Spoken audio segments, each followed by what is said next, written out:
Hello friends, tricks for all students में आप सभी का एक बार फिर से स्वागत है। देखिए दोस्तों, first semester political science honours का एक सब्जेक्ट है भारत में उपनिवेशवाद और राष्ट्रवाद, colonialism and nationalism in India. तो आज हम आपके इस सब्जेक्ट का सिलेबस देखेंगे पूरी तरह। आज हम सिलेबस को समझेंगे और बात करेंगे कि आपको इनकी वीडियोस कब तक मिल जाएंगी। प्लीज़ दोस्तों, वीडियो में एंड तक बने रहना, सारी बातें होंगी। प्लीज़ आप वीडियो को पूरा देखना ताकि सभी चीज़ें आप आसानी से समझ सकें। देखिए दोस्तों, इसके सिलेबस को समझना रियलिटी में थोड़ा ज़रूरी है। यहाँ पर कुछ बातें आपको जानना ज़रूरी है। सबसे पहले आपकी एक टेंशन है वीडियोस को लेकर, तो वीडियोस का क्वेश्चन मैं अभी सॉल्व कर देता हूँ। आपको वीडियोस इस सब्जेक्ट पर जल्द से जल्द मिल जाएगी। जितनी जल्दी कोशिश हो सकती है मेरे से, मैं उतनी जल्दी आपको इस सब्जेक्ट पर वीडियोस प्रोवाइड कराने की पूरी कोशिश करूँगा। देखो, आपके दूसरे सब्जेक्ट भी हैं ना, तो वो भी तो पूरे करने हैं, तो उन पे भी वीडियोस आपको मिल ही रही है। ऐसा तो नहीं कि मैं रुका हुआ हूँ, तो आपको वीडियोस मिल रही हैं, ऐसा नहीं कि मैं स्टॉप हूँ।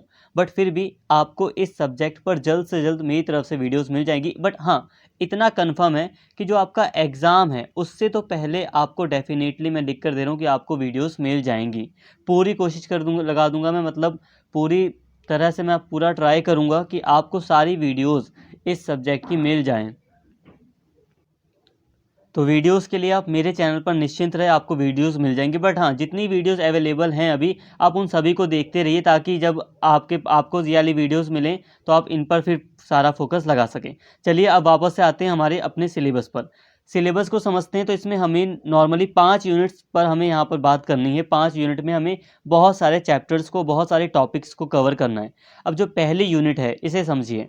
पहली यूनिट में आपको साम्राज्यवाद, उपनिवेशवाद और राष्ट्रवाद, इन तीनों को समझना है। आखिर साम्राज्यवाद क्या है, उपनिवेशवाद क्या है और राष्ट्रवाद की अवधारणा क्या है, तो इन तीनों को आपको समझना है। क्या साम्राज्यवाद उपनिवेशवाद में अंतर है, तो इसको भी समझना है आपको। ये सारी चीज़ें आप समझ लेंगे। इसके अलावा इस यूनिट 1 में जो दूसरा पार्ट है वो कहता है कि भारत में उपनिवेशवाद और राष्ट्रवाद रहा है। पहले गुलाम बनाया गया देश को, फिर देश में एकता का संचार हुआ, राष्ट्रवाद की विचारधारा पनपी और फिर देश आज़ाद हुआ। तो भारत में राष्ट्रवाद और उपनिवेशवाद, इन दोनों के अध्ययन के लिए कुछ दृष्टिकोण है, कुछ अप्रोचेस हैं। जैसे कि औपनिवेशिक, राष्ट्रवादी, मार्क्सवादी, निम्न वर्गीय व्याख्याएं। जैसे कि मार्क्सवादी कैसे देखते हैं इस उपनिवेशवाद को, दूसरे जो उदारवादी विचारक हैं वो कैसे देखते हैं, औपनिवेशिक विचारक कैसे देखते हैं उपनिवेशवाद को, राष्ट्रवाद को। तो हमें इन विचारधारा के कॉन्टेक्स्ट में इन चीज़ों को समझना है। देखो दोस्तों, आपके सिलेबस यूनिट 1 में कुछ चीज़ें हिडन है, मतलब छुपी हुई हैं। ऐसा इसलिए क्योंकि मेनली इंग्लिश के ऊपर ये सब्जेक्ट वगैरह तैयार होते हैं, ठीक है। अब उनका एक तरह से जब ट्रांसलेशन की जाती है तो थोड़ी बहुत इधर उधर चीज़ें कर दी जाती हैं हिंदी वाले बच्चों के लिए। तो यही कहूँगा कि इसमें कुछ चीज़ें आपके लिए हिडन है, छुपी हुई हैं। जैसे कि आपको पोस्ट कॉलोनियलिज्म के बारे में कुछ पढ़ना था, बहुत सारी बातें इसमें पढ़नी थी। तो उन चीज़ों को भी मैं आपको समझा दूंगा कि वो क्या है, कैसे है, ठीक है। जब मैं वीडियो बनाऊंगा तो मैं सारी चीज़ें आपको कवर करके ही दूंगा। चाहे इसमें कोई चीज़ आपके लिए छूट गई हो या नहीं, मैं आपको पूरी डिटेल में ही वो चीज़ प्रोवाइड करूंगा। इसके अलावा आते हैं दूसरी यूनिट पर। तो दूसरी यूनिट की अगर हम बात करें तो इसमें आपको भारत में औपनिवेशिक शासन और उसका प्रभाव पढ़ना है। अब इसमें आपको 3 चैप्टर पढ़ने हैं। पहला है संवैधानिक विकास और औपनिवेशिक राज्य, ठीक है। संवैधानिक विकास कैसे हुआ था औपनिवेशिक राज्य के टाइम पर। सभ्यता के मिशन की औपनिवेशिक विचारधारा, उपयोगितावादी एवं मिशनरी, कृषि भूमि संबंध, उद्योग और पारिस्थितिकी पर इसका प्रभाव। तो ये सारी चीज़ें दोस्तों पढ़नी है। बेटर तरीके से समझ आएगा आपको जब आपको वीडियोस मिलेंगी।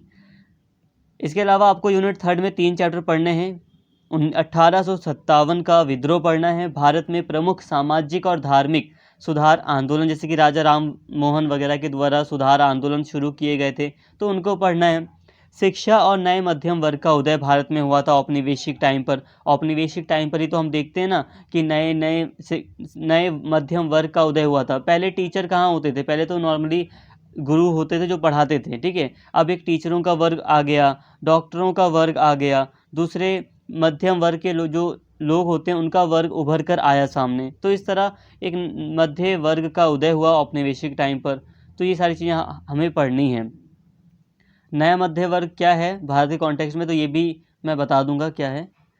इसके अलावा यूनिट 4 में आपको राष्ट्रवाद, इसमें आपको 5 चैप्टर पढ़ने हैं।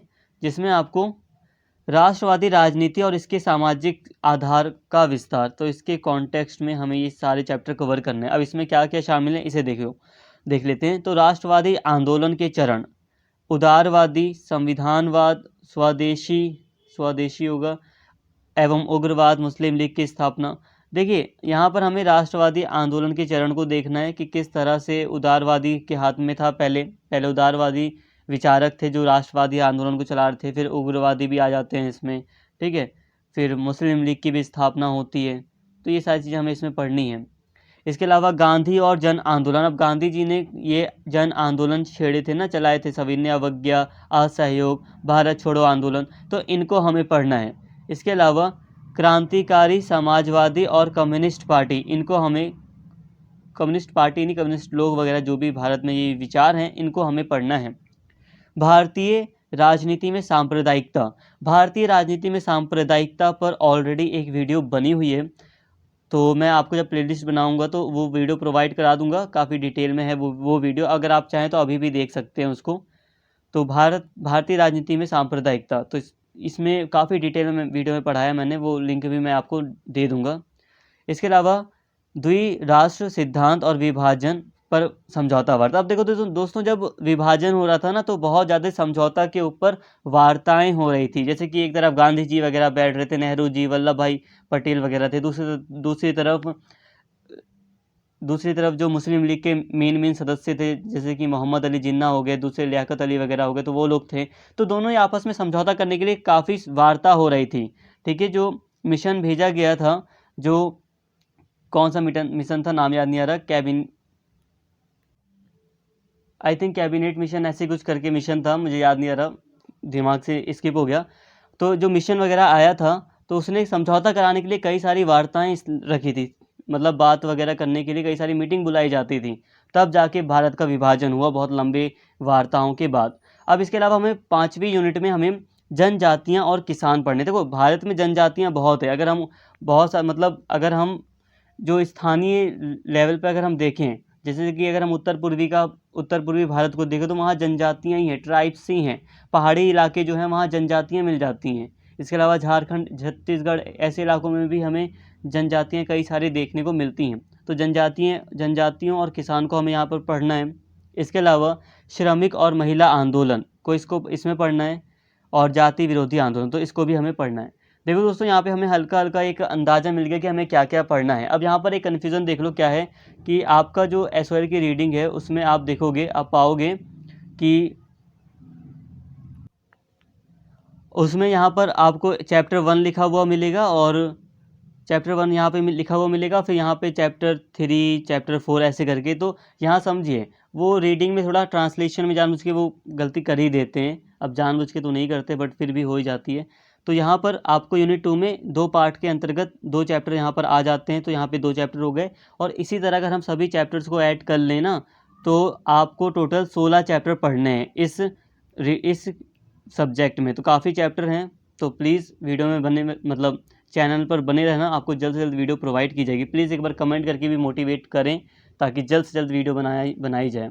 उम्मीद करता हूं दोस्तों सारी बातें क्लियर हो गई होंगी। अगर कोई भी कन्फ्यूज़न है तो प्लीज़ कमेंट करके ज़रूर बताएं। अगर वीडियो आपको अच्छी लगी हो तो प्लीज़ चैनल को सब्सक्राइब कर लें, वीडियो को लाइक करें और ज़्यादा से ज़्यादा शेयर करें। Thank you.